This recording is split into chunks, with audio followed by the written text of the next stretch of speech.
lúc này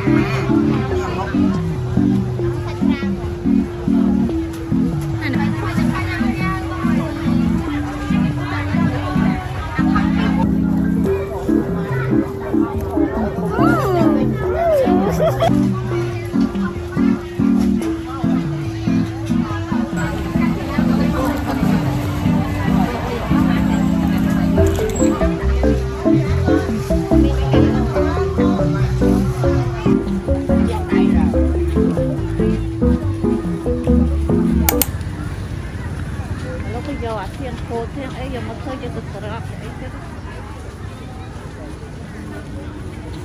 giờ đây rồi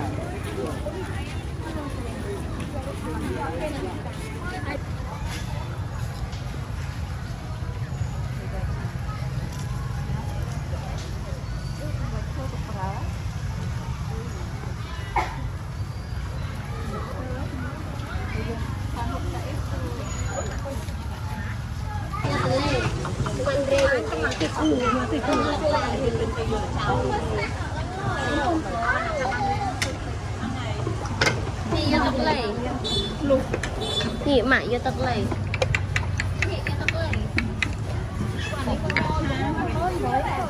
đúng ra bài khóc lắm à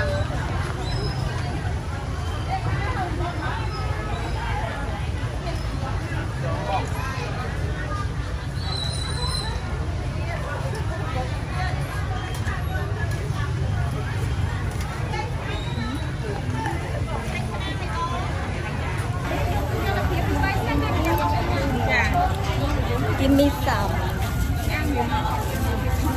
Giật mông mày. hot bài Ở à.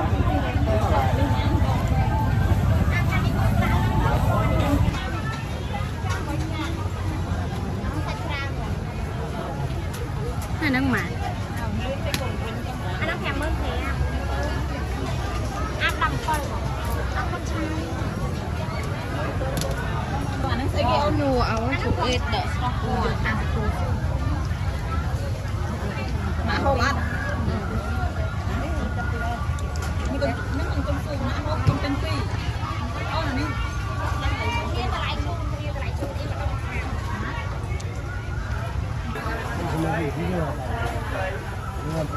anh đi cái kia anh đi ra cái lấy cái kia không ra con anh nhớ cứ một con đấy anh nhớ cứ một con nào ra chắc phải đưa ăn nước mà mới nó còn mặt tên sao vậy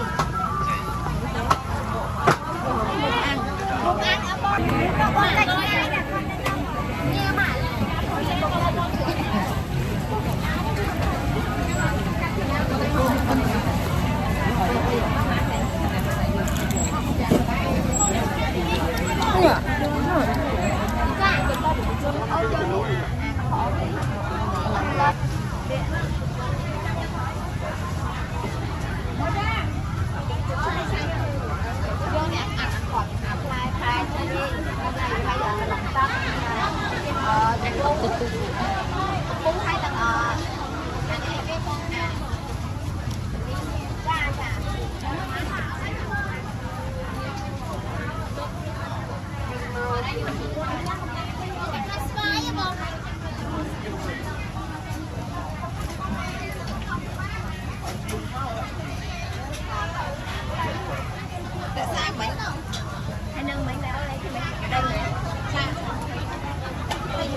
Hello, how do you feel?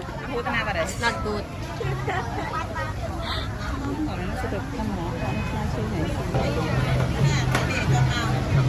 On down.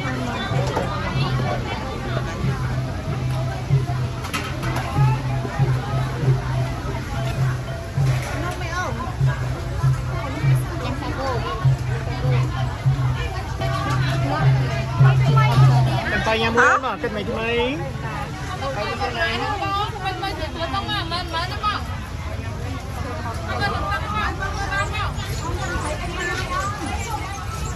Hãy subscribe cho kênh Ghiền Mì Gõ để không bỏ lỡ những video hấp dẫn.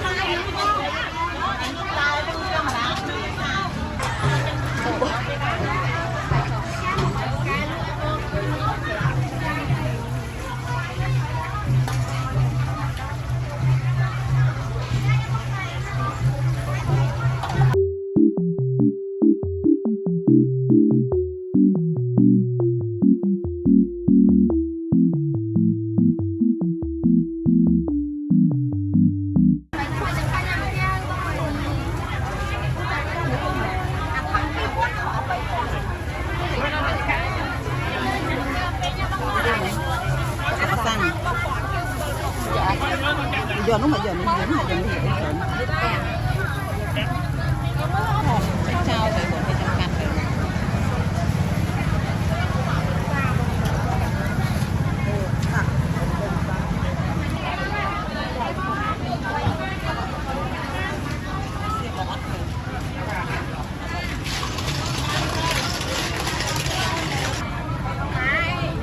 có ăn đúng thì mà nhầm một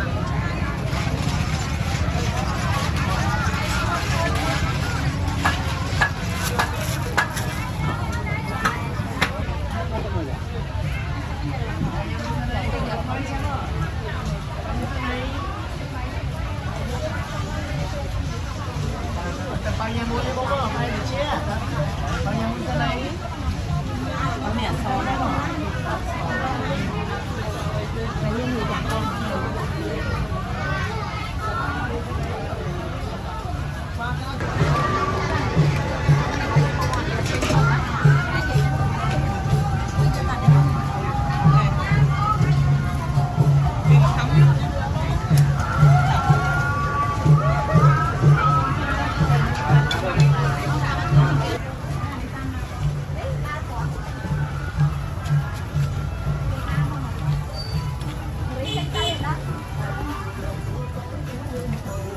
chà mơ tao lỡ đáy tất đó ngày đau chật mà màu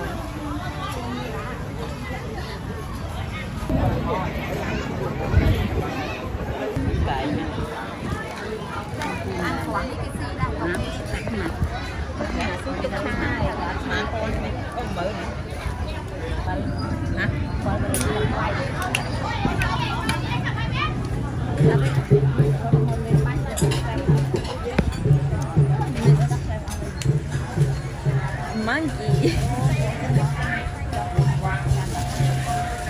ăn ma lại chơi bây giờ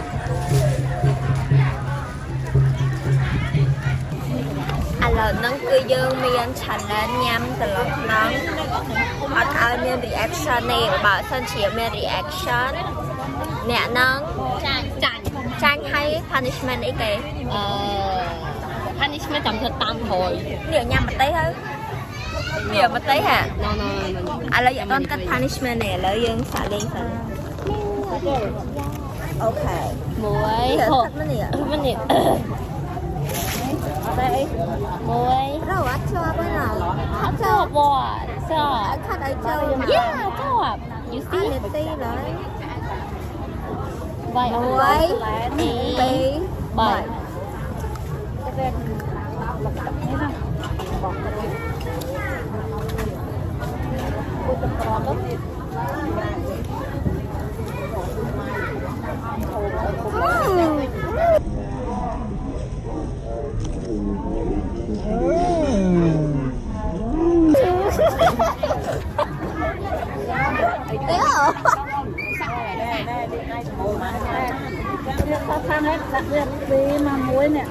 mấy là cái chan vậy canh chơi khỏi thì tụi nó tới chan nó ngay sao no chan ngay nó tới bên nó bị tụi nó tới no nó thấy sao không hạ ọt nên không chu ơi rồi no finish the last piece nam bao lọ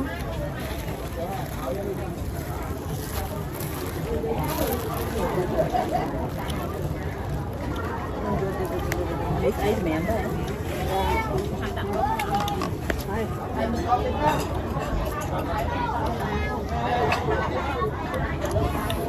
ngỏ hùa còn một chu mắt đấy ít chưa hay bye bye